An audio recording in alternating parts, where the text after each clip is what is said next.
আসসালামু আলাইকুম। বাজার থেকে হাফ কেজি গরুর মাংস আনিয়েছি কাঁঠালের বিচি দিয়ে রান্না করে খাবো বলে।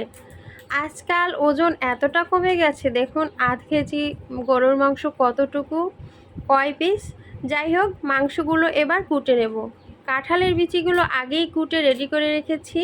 যতটা সম্ভব এর উপর থেকে ছালটা ছিলে নিয়েছি। এদিকে গরুর মাংসটা প্রেসার কুকারে সেদ্ধ করে নিয়েছি, কারণ গরুর মাংসটা একটা বড় গরু ছিল তাই। এদিকে একটা কড়াইতে একটু গরম পানি করে নিচ্ছি। আর আজকে প্রচুর পরিমাণে পটুয়াখালীতে বৃষ্টি হয়েছে, আর আবহাওয়াটা দেখুন একদম মেঘলা আচ্ছন্ন। সারাদিন প্রচুর পরিমাণে বৃষ্টি হয়ে এখন একটু কমেছে।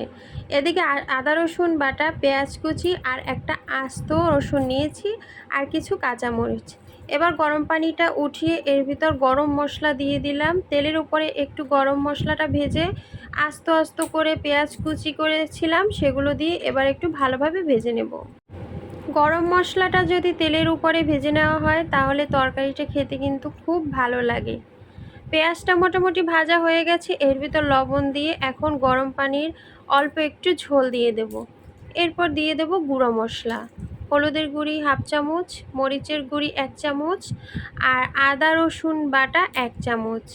এগুলো দিয়ে ভালোভাবে মশলাটা কষিয়ে নেব। মশলাটা কষানো হয়ে গেছে। এবার উপর দিয়ে দিলাম কাঁঠালের বিচিগুলো। এবার ভালোভাবে ধুয়ে রাখা কাঁঠালের বিচিগুলো মশলার সাথে মাখিয়ে যেহেতু আগে গরুর মাংসটা সেদ্ধ করে নিয়েছি, তাই কাঁঠালের বিচিটা একটু ভালো করে রান্না করে নিচ্ছি। এরপর উপর দিয়ে দিলাম গরম পানিটা। ওই একই ঝোলের ভিতর দিয়ে দেব সেই গরুর মাংস সেদ্ধ করে রাখাটা, পানিটা সহই কিন্তু দিয়ে দিলাম।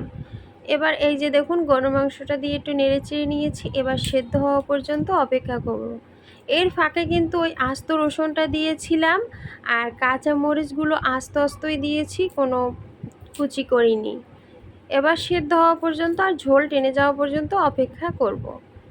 এই যে দেখুন রান্নাটা হয়ে গেছে। কাঁঠালের বিচিগুলো খুব ভালো ছিল, তাই কিন্তু সহজেই নরম হয়ে গেছে আর একদম সেদ্ধ হয়ে গেছে।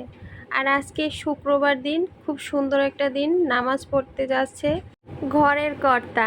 আজকের জন্য এ পর্যন্তই। সবাই সুস্থ থাকবেন। আল্লাহ হাফেজ।